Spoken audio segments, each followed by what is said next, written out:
Now, Yascha, in recent weeks, we've seen a lot of focus on the protests in America and here in Britain as well. These protests feel a little different, perhaps, to the ones we've had before. We've had a long tradition of student activism. Tell us, perhaps, why these protests are different from those that have preceded them.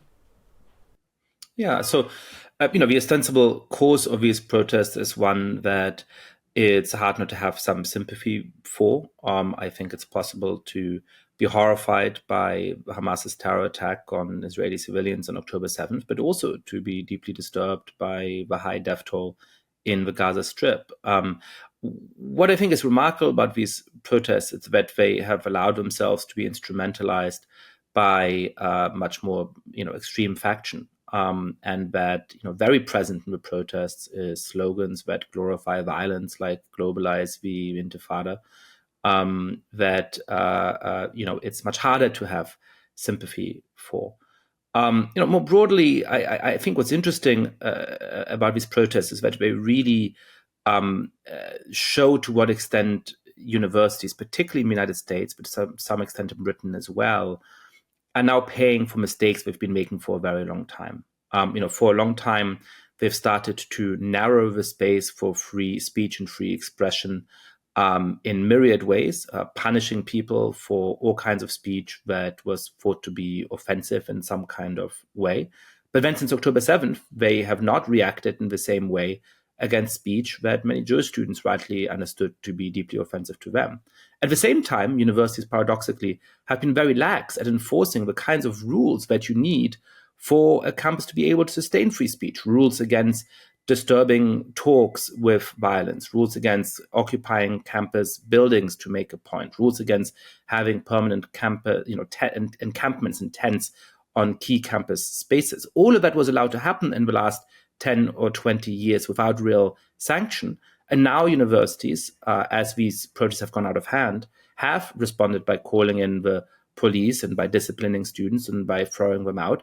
But somewhat understandably, pro-Palestinian students are saying, why us? If you allowed the encampments to stay put during Occupy Wall Street, why now are you calling in the police? And so universities look like hypocrites because the last years have set them up in such a way that they could not but act hypocritically, now in the last year when tensions were running very high. Rob, you spent much of the last few years on university campuses. Are you surprised by how all of this developed over the past few months or so? Yes, I mean, I agree with what Yascha has been saying. I suppose I've actually been surprised that the university presidents have been willing to enforce some of the rules on their books, simply because the last close to a decade now I've been sort of in and around elite university campuses. I've seen various demonstrations in support of various sociopolitical causes, and this is the first time I've ever seen them call the police on the students. And so, yeah, it is. I'm glad that Yascha has highlighted there is this kind of inconsistent application of the rules, and in a way, I can imagine that many of these students and demonstrators must be very frustrated because the universities do seem hypocritical. The sort of contributes to this crisis of authority of do these university officials care about our cause? Do they not care about it? Are we going to be penalized or not? There's always this question mark now, depending on the cause, depending on the students involved, depending on a variety of factors, when it would be nice to just sort of have that ironclad rule that if you violate these guidelines, student regulations, and so forth, that you'll be penalized, and simple as that. I mean, I wonder, Yascha, talk us through about the kind of financial dimension to all of this, because it used to be the case 25 years ago, even up in the UK, that you wouldn't pay for university. It used to be a case, perhaps, that there wasn't much of a financial consideration. You go off to university, and after the end of it, you probably get a job, and there wouldn't be the kind of sense of having to pay thousands of pounds of tuition. Obviously, in America, it's much more significant sums. Is that why there's a bit of a split in some of these? And I think there's been complaints from some students that these protests are interfering with their intention to study. Has perhaps the kind of marketisation of academia, both in the UK and America, played some role in the kind of the response to the protests that we've seen thus far? Yeah, that's a great question. I mean, I was lucky enough to go to university in England. I matriculated at Cambridge in the year 2000, and I paid about £1,000 a year. And I would not have been able to come to Britain to study under current conditions. So I'm very grateful to that old system. And I certainly think that both the introduction of tuition fees and of high tuition fees in Britain and the growth in just how much people pay for tuition in the United States. I think the first college now charges $100,000 a year all in, in recent times, obviously means that universities have to cater to students' preferences and whims. And so they've spent a lot more money on administrators and on athletic facilities than on faculty members. So the ratio of faculty members to other kinds of employees at the university has radically altered in the last decades. And all of that has empowered students to make demands to run the asylum, to be the ones who decide what the university does, what kind of values it imparts, and how they're treated. And that, I think, is at the core of the cowardice of many administrators in the last years. Here's a really silly example that has been mentioned a few times, but that I think is instructive, which is that universities and other elite institutions in the United States love to use the term Latinx. So it's a way of referring to students with origin in Latin America or to people with origins in Latin America in a kind of gender-neutral way. 98% of Hispanics say that they disprefer that term. And yet I'm still getting emails from all kinds of institutions and universities that use that terminology. Now, is that because university presidents are stupid? Is that because they don't know that poll? No, it's because that's where the incentive lies. The incentive lies in the direction of acceding to the loudest voices on campus, because they're going to be the ones calling for your head if you don't say it. So if you use the term, everything is quiet, even for everybody's rolling their eyes. If you don't use the term, 25 people are going to call for your head. One of the weird developments over the last months is that presidents are now under pressure from both sides, because suddenly a lot of the big donors, the other big money source of these universities, have said, what are you allowing to happen here on campus? Why are you allowing this anti-Semitism to fester when you're acting so strongly against all other forms of bigotry? We're going to withhold our donations. Congress is getting involved, saying, unless you get the situation under control, we are going to withhold some federal funding and do other kinds of things to investigate and to punish you. Now, in a way, that counter pressure is making university presidents rebalance. It helps to explain what surprised Rob and what surprised me as well, which is that university presidents have been so willing to call in the police. But I worry that rather than pushing universities back to principle, in which they actually stand up for the educational mission and for the values of free speech, it simply makes them pander in both directions in increasing incoherent ways. I mean, Rob, you've coined the term luxury beliefs. How does that relate to what we've seen on campus in recent months?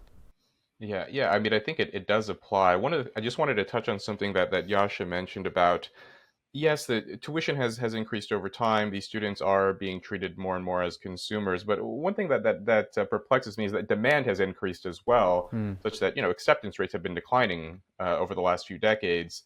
And so, if Columbia or Yale were to suddenly expel several hundred students, all of those seats would be filled within an hour with equally bright students from equally wealthy families who would be, happy to pay the cost of sending their children there. And so, it's interesting to me that, I guess it's the case that, these students feel entitled because they're paying so much. But at the same time, the universities could respond by saying, okay, well, if you're going to misbehave and violate the guidelines, then we can just replace you. And so there is that interesting contradiction there. I mean, there was that famous image of now we know his name, Mario Torres, the Columbia janitor who clashed with this masked intruder who he and his allies conquered this building. They took over, they invaded, and attempted to apparently hold Torres, the Columbia janitor, hostage in this building. And now we've learned that that image of the masked man in the photo clashing with the janitor was actually this guy, James Carlson. It's been widely reported in the media now that he's a 40-year-old son of millionaires, this trust fund baby who lives in sort of $1 million property and is very, very well off. And here he is, sort of harassing working class staff at an Ivy League school, taking over buildings, holding these blue collar people hostage. And to me, this is that image sort of captured this idea of what's happening, spiraling out of control. It is an example of a luxury belief of this movement more and more is conferring status on these university students. Like, yes, it's the case that the cause it started with noble intentions. It started with good intentions, but more and more these students are making it about themselves. They're making it about their own sort of. It's become a vanity project for a lot of these people. And yeah, once you start making blue collar people fearful to go into work, which is what this man said, he's not actually going. He's not clocking into his job anymore after he was held hostage. Understandably, once you start inculcating fear in people. I think at that point you've sort of lost any kind of moral authority, and this is an example of a luxury belief inflicting costs on people who are lower down the socioeconomic spectrum. Yeah, I just wonder where the students are getting their sort of ideas from. Is it partly the staff? Is it things like social media? We've discussed before, TikTok promoting these kind of things. Where exactly are the inspiration coming from these students in terms of their actions and doing things like Rob says there about taking staff hostage?